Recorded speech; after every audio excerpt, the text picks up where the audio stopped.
And welcome to CROI, to A Shot in the Arm podcast. This is our daily podcast from Yvette and me, reporting on the major science. Hi, Yvette. Hi, Ben. How are you? I am good.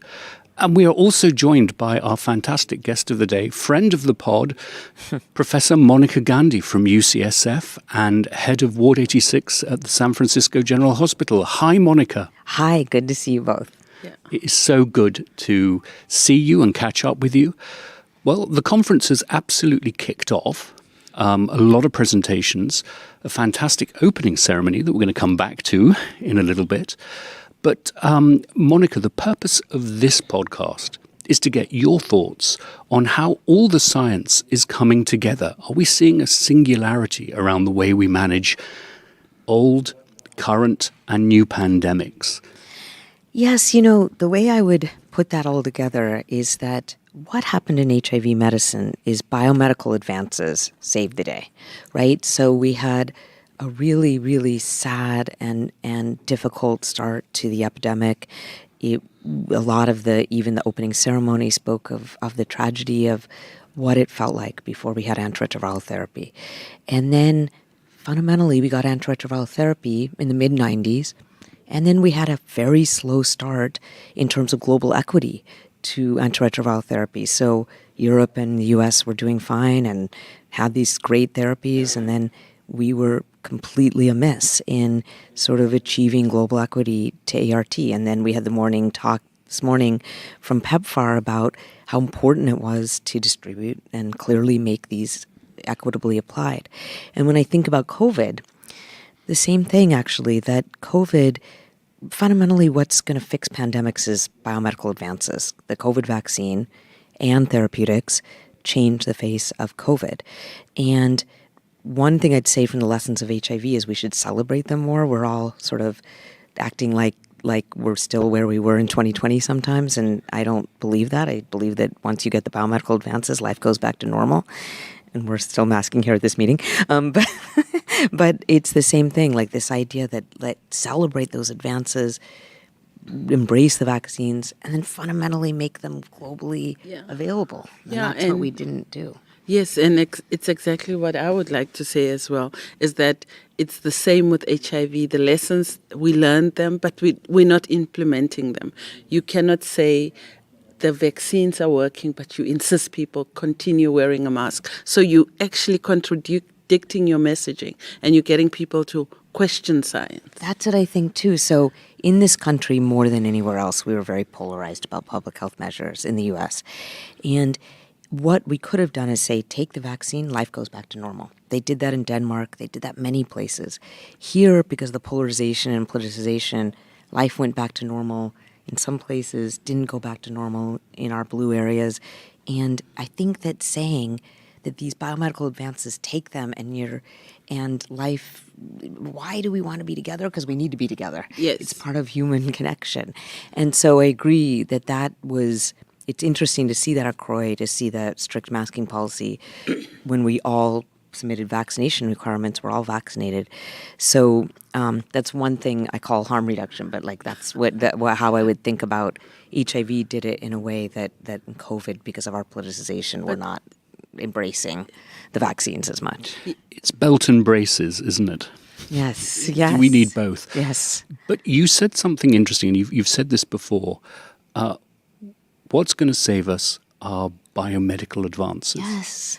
Now, for so many years in the HIV movement, we were saying it's biomedical and it's structural, it's social. But what you're basically saying is that biomedical is the starting point. So in COVID, it's different. COVID though there were clearly inequities in COVID, everyone was equally susceptible to COVID-19, and that wasn't true in HIV. And so once you get the biomedical advances, the idea that life goes back to normal, what happened with HIV is that biomedical advances were not, we couldn't apply them sometimes because of structural barriers. We couldn't apply because of systemic racism, because of systemic issues with global equity, we couldn't apply them in the way we wanted to. And COVID-19, yes, the vaccines have not been equally available globally, but once they're there, the idea that life goes back to normal, to me, feels so motivating to take the vaccine. We had less vaccine uptake in this country than many other high-income countries, and I think it's because we polarize people. It wasn't just because people distrust the vaccines and because of misinformation. We polarize this entire process of COVID-19. We close schools longer in some areas. We close businesses longer in some areas. That created anger and resentment. Yes, I mean we can see that, and particularly in countries like in Africa, where schools stayed closed for a long time. One of the things that we saw there is that not only was it problematic for mothers, but also more and more young people did not go back to school when schools reopened, and that is some of the things that I'm still interested in. What happened to those young people who did not go back to school? Where are they? And what was the damage of COVID-19? And it's something that we're really not talking about. You talk about the synergies and some of the things we could think about, but imagine nobody's talking about the COVID orphans, the children who were left without their parents. Yeah, I think it's the school especially. I always think about the statistic of adolescent girls every 2 minutes, right, being infected with HIV. Well, part of that is being out of school was extremely difficult for young women. In India, I was in India recently, if you had online school, the computer and one computer in your house or one phone was given to the male of the family, was given to the son and not the daughter. And that inequitable aspect of school closures on women and girls, I think we have to watch that over this next time. I did write a book.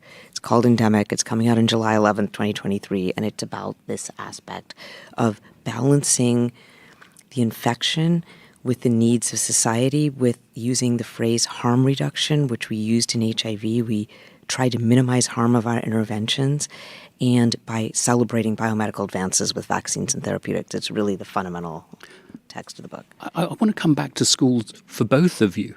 I remember a conversation I had with now Biden's Global Women and Gender Ambassador, Geeta Rao Gupta, who reminded me that we had agreed that the most important intervention that you could possibly do in HIV prevention was making sure that girls in Africa remained in school.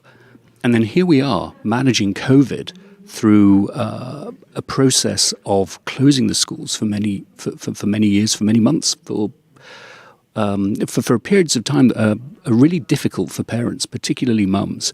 And Monica, you were very outspoken in the San Francisco Bay Area about school closures. Could you talk a bit about that?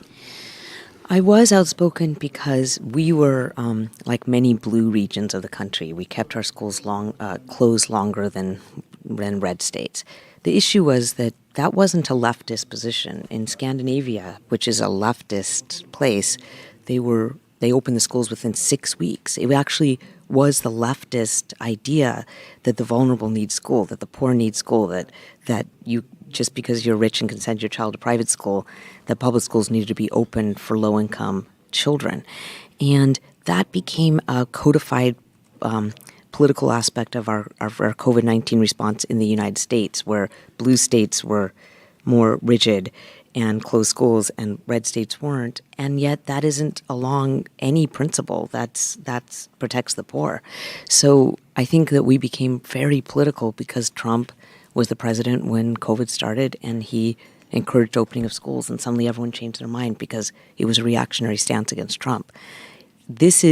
We can't do this again. Like, moving forward, we can't make public health so political. And it was political with HIV as well. There's no doubt. But the left was on the side where we stayed, meaning we were all for harm reduction. We were all for combating and helping the poor. Like, that was a aspect of the left response to HIV, and it wasn't so much as the left response to COVID. How did you see it, Yvette? Yes, I think especially around, for me, it goes with the connection with HIV. So when you look at what happened in South Africa, and one of the things that I stood up against was the fact that young people were actually locked down with some of their perpetrators, and the rapist was at home, the poor children was at home, and these kids did not have a space to be safe in. And what we also learned is that school is a safe space for young women and girls, and young women get a relief by not being at home sometimes and just being able to be children. So for me, that was very important. And my own organization gave out sanitary towels, went to schools and went to meet where young people were playing, gave them stuff that they used to get at school. And you talk about inequality. Some young people and some children get food from school. That's the only place where they get a meal from, and that was taken away from them without really thinking about it. Yes. And that's true for the US. It's certainly true for the UK. My sister is a teacher, a frontline worker who was teaching in bubbles during the period of COVID lockdown and providing education to the kids of essential workers. And for many folks, the meal that they got at school was one of the only nutritious meals of the day they got. Yeah. So the other big question for me, Monica, coming back to this idea of the sort of emerging singularity of pandemic responses, is Mpox. And it's really good to see CROI covering that. Are there presentations you think we should be looking out for? And what's exciting you about data coming on Mpox here? So there is a special session tomorrow night, which is Tuesday night, and on Mpox, and I think that's going to be a very important session because several things come out of this. Number one, the incredible degree of severity that occurs with low CD4 count people living with HIV. And if you think about Mpox, it's an orthopox virus, its cousin is smallpox. But smallpox and HIV never coexisted simultaneously. Smallpox was eradicated in 1980. The first descriptions of HIV were in 1981. Doesn't mean we didn't have HIV before, but those were the first descriptions. So we don't know the interaction between orthopox viruses and HIV until now, because now we have an orthopox virus, its cousin, smallpox's cousin, Mpox, and it interacted with HIV during this global outbreak. And we saw more severe outcomes in people living with HIV, more prevalence of Mpox in people living with HIV. It was important. It was important to try to define that. And that severity is makes me think that everyone with HIV living worldwide should have an Mpox vaccine, because if it sporadically comes up like Zika can come up, we never want people to be unprotected from Mpox. So that, I think, is going to be one of the most important lessons from this meeting, especially since it's an HIV meeting. And then the second is the effectiveness of the vaccine, which it works. Jynneos vaccine works. It's not surprising that it works because Mpox really only started happening once we stopped the global smallpox eradication campaign. But it works, and that's good data here. Yvette, how have you seen Mpox in communities across Africa that APA have been working with? For us in South Africa, really, I think that we only had 1 or 2 cases, and the rest of Africa there was a rise in those. And fortunately, I mean, like you said, the vaccine works and there was access and people acted early on. And I think one of the things that I want to talk about is just how gay men really dealt with the stigma earlier on, because it almost turned into the same as HIV, some stigmatized disease where people did not want to take action because they did not look a certain way or they did not identify as a certain gender. And I want to just, send a big thanks to the communities in Africa and globally around how they dealt with the stigma around Mpox. I'm enthused but also a bit terrified about your call for every gay man and MSM around the world to have access to the monkeypox vaccine, which I guess is sort of kept in the in the vaults of the US somewhere. But given what happened with COVID vaccines, what have we got to do, really, to make the advances that we're talking about here available to those who need them? I mean, it feels, again, back to this question of being driven by the science. We've got so much more to do. Well, the one thing, just going back to Mpox for 1 minute, is that there was the global outbreak came down and it was essentially eliminated in most places, but it's still endemic in West and Central Africa. And the fact that the place where Mpox is endemic, because it's actually in rodent populations there, that place, those areas didn't get the vaccine, was just tragic. Like, it was just so clearly emblematic of what happened with antiretroviral therapy, and then fundamentally what happened with COVID vaccines. COVID vaccines, yes, natural immunity works to COVID. Yes, like, that's pretty definitive. But the reason to get a vaccine is to avoid a natural infection, which can make you very sick. We are going to need ongoing COVID-19 vaccination of older populations, no matter where you live, including Africa. And so the idea that we wouldn't have global equity to have booster vaccinations of older people yet, and vulnerable people, is we're just recapitulating what happened with HIV antiretroviral therapy. This is never going to go away. COVID-19 is always going to be with us, and we're going to need ongoing. Who needs boosters? Who needs the therapeutics? And it's the vulnerable. And so we can't take this kind of we have to remember what happened with HIV. We have to make these vaccines available. The WHO actually did try, and the campaign didn't go where it should have because of the greed of rich countries. And to see that play out again, this is one chapter in this book I wrote, to see play out again what happened with antiretroviral therapy and it happened again with COVID vaccines, I think and Mpox vaccines, is tragic. I can't believe we're doing this again. Yes, definitely. But we have one opportunity that we can't miss, and it's that Africa needs to produce its own vaccines, and that we have an opportunity with the BioVac and all of those interventions and the things that are happening with South Africa being part of the spaces, as well as India, part of the places that can produce vaccines. But we need to refuse to produce vaccines only to send them out of our countries so that the West can have access.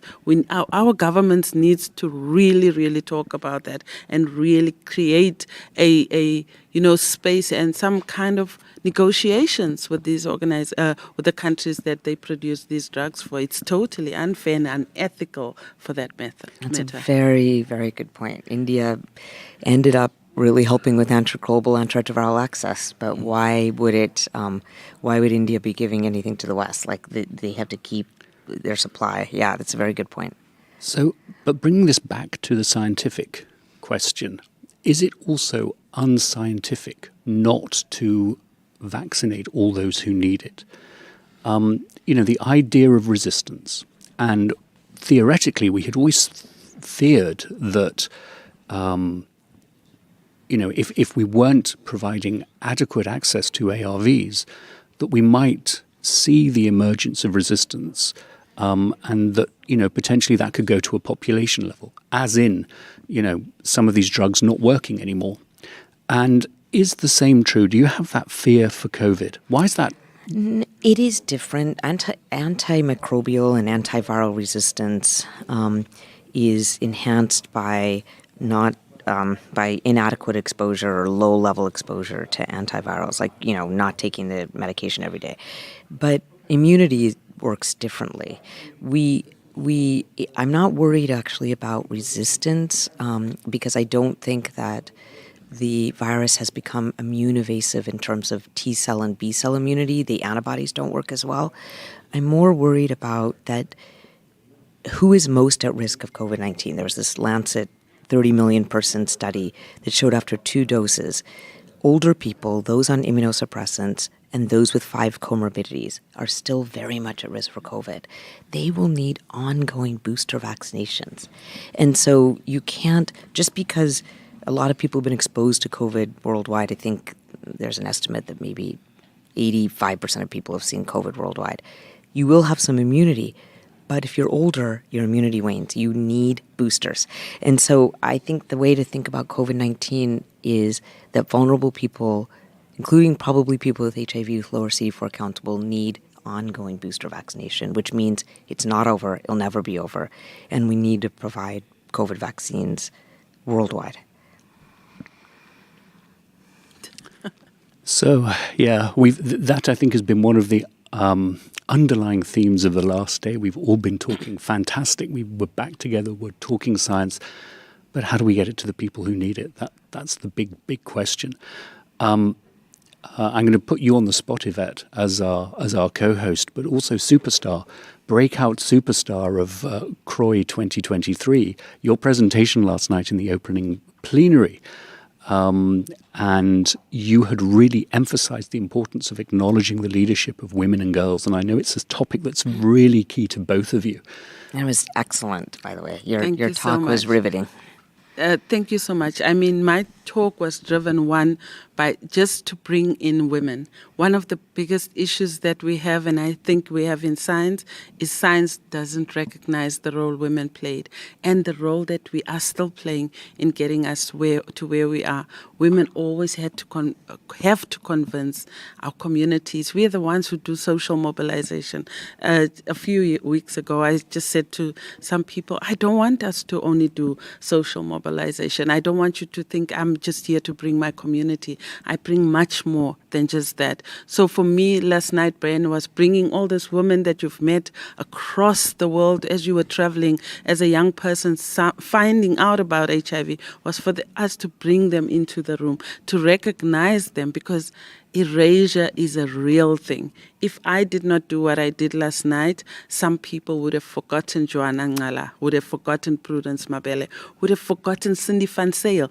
And I say this with my chest, that Cindy Van Zyl is even bigger than Bruce Richmond when it comes to the project U equals U. And I say it because she did it. She had over 1 million followers, and she was the one who did U equals U work in South Africa, and we are not recognizing that. Sorry, Comrade Bruce, but yeah, it is the truth.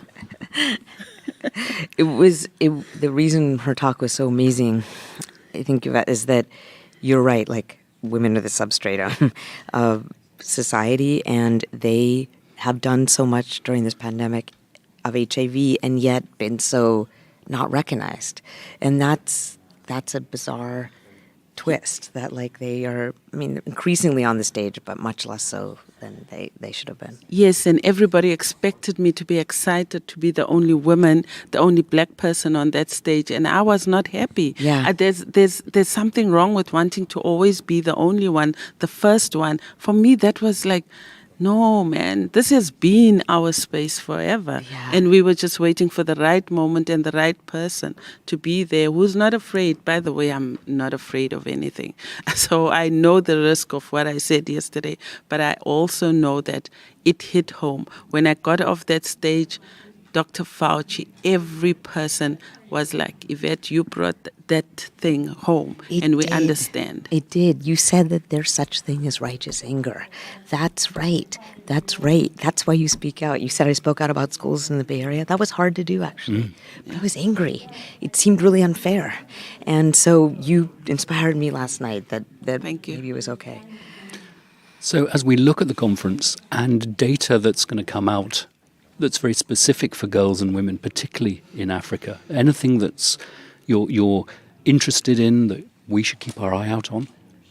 I mean, I just went to this Doxy Pep session, so I was just going to go back after this. I was disappointed to see the high rate in the Doxy Pep study in Kenya among cisgender women, the high rate of STDs, how high they were.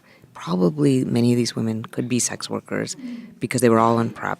And yet the doxy was not effective for STD prevention. I get really worried when we start explaining, like saying it's biologic, because that sounded a lot like why tenofovir. People thought tenofovir didn't work. And it wasn't biologic, it works in women. So I don't want people to think, oh, it's the mucosa, it's the vagina, it's the... Let's just like really confirm what's happening, what kind of stigma it was to take doxy, were people taking it, like... what will work for this population, because we need to reduce STDs. So I think that was an important and concerning abstract that should make us work harder. Yes, and for me, I think I just need to comment around the presentation this morning. I went to Dr. Nkenkasong's presentation, and I just feel there was such a shortage of the mention of communities and the role that we play, and I think that was a missed opportunity. Good point. I'm looking forward to seeing the solar data on CAB-LA extended dosage periods in girls and women in Africa. So that's on my book. Every 8 weeks, yeah. Yeah. Now, the other thing, shout out to you, Monica, is that you're presenting some data tomorrow, I think. Yes. And it's also around CAB-LA, but it's with marginalized populations sort of on the outer reaches of society, right? Yes, so I'm the medical director of the Ward 86 HIV clinic in San Francisco. Historic 40-year anniversary this month, but we treat a population that is a third marginally housed. We all know what's going on with homelessness in San Francisco. High rates of substance use, methamphetamine mainly, and high rates of mental illness during this time of COVID especially. And we wanted to use long-acting cabotegravir and rilpivirine in this patient population, even though it's only been studied in patients who are virologically suppressed, doing well, can take oral ART, the perfect people. But it's hard in this day and age to take oral antiretroviral therapy sometimes when you have all these systemic barriers. So we gave long-acting cabotegravir and rilpivirine to many patients who are viremic, who had never been suppressed, who couldn't take oral ART for very fair and understandable reasons. And we had a very high success rate in this population. So LA cabotegravir and rilpivirine has not been put on WHO treatment guidelines. I'm worried about that. That concerns me yet. I think it has to happen. But I think part of the reason is that it's only been studied in populations where it's easy for people to get it and take it, and they knew how to take oral ART and they had fewer barriers. We need to show increasingly that even with lots of other barriers, long-acting cabotegravir and rilpivirine will help you get to virologic suppression, and that's what we're trying to do with this study. Well, we'll be sure to report on it. Yvette, any final thoughts as we wrap up today's podcast? No, I'm going to look for any session right now, Ben, that talks about the ring, because I also think that's the unspoken thing that people don't want to talk about, so that we can amplify it. Women are continuing being part of studies, and I think it's only fair that we amplify that. Like you said yesterday, it's choice. Like, just give us choice and prevention options, right? Yeah. Well, I guess that's it then for this episode. Monica, we should let you get back to the sessions. That's what we're here for, after all. Yes. Thank you. Thanks so much for joining us. And can I make a plug that you join the podcast again when you're ready to talk about your book as it goes live? Yes, City Arts and Lectures in San Francisco is going to launch it, so or have an event, so we'll talk then. All right. Thank you so much for joining us Good today. to see you. Thank and you. Have a great day. Thank you. Thanks.